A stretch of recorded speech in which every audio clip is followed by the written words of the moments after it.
Assalamualaikum warahmatullahi wabarakatuh. Bertemu lagi dengan saya Eka Susilawati SPD dalam pembelajaran Bahasa dan Sastra Indonesia.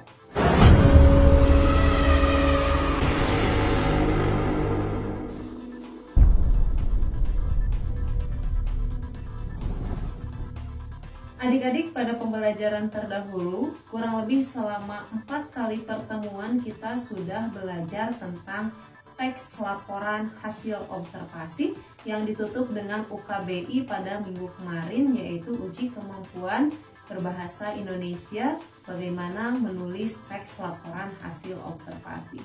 Nah, untuk pembelajaran kedua di bab 2 ini kita akan belajar bagaimana caranya mengembangkan pendapat dalam teks eksposisi. Untuk bisa mengembangkan pendapat dalam teks eksposisi, tentu saja kita harus paham apa itu teks eksposisi dan bagaimana strukturnya. Pernahkah adik-adik mendengar seseorang sedang mengungkapkan pendapat atau pandangannya terhadap sesuatu? Misalnya adik-adik mendengar seseorang sedang menjelaskan pendapatnya tentang menjaga kebersihan atau lingkungan hidup. Nah, jenis teks yang digunakan untuk mengungkapkan pendapat seseorang itu adalah teks eksposisi.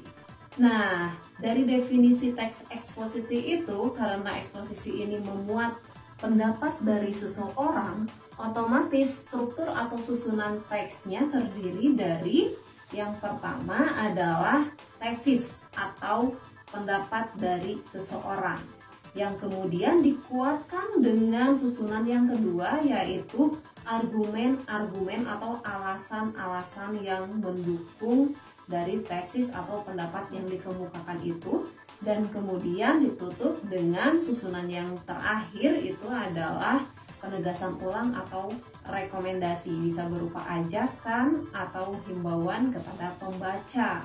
Karena teks ini memuat pendapat dan alasan-alasan yang menguatkan pendapat tersebut, maka yang paling khas dari teks eksposisi adalah adanya opini dan fakta. Kita akan bahas opini dan fakta serta bahasa-bahasa lain yang biasa digunakan dalam teks eksposisi dalam pembahasan analisis kebahasaan teks eksposisi. Berikut ini penjelasannya. Kalimat opini dalam teks eksposisi biasanya terdapat pada bagian tesis atau saat mengemukakan pendapat. Sedangkan fakta atau kalimat-kalimat berisi fakta biasanya terdapat pada argumen-argumen yang dikemukakan untuk menguatkan tesis. Kebahasaan yang lain yang biasa digunakan dalam teks eksposisi diantaranya ada istilah, adjektiva, afiksasi, kalimat aktif transitif, dan kalimat aktif intransitif. Yang pertama yang biasa digunakan adalah istilah. Istilah di sini adalah kata-kata khusus yang terdapat dalam teks yang sesuai dengan tema atau bidang yang diangkat dalam teks eksposisi.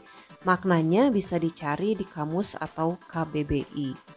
Dalam teks eksposisi juga biasa ditemukan kata-kata adjektiva atau kata sifat. Maknanya juga bisa dicari di kamus. Kemudian yang ketiga, seperti di laporan hasil observasi kemarin, terdapat juga kata-kata yang mengalami afiksasi atau kata-kata berimbuhan. Sedangkan dalam penggunaan kalimatnya, dalam teks eksposisi biasa digunakan kalimat aktif transitif dan kalimat aktif intransitif. Kalimat aktif transitif di sini adalah kalimat verbal di mana predikatnya berupa kata kerja dengan menggunakan awalan me biasanya.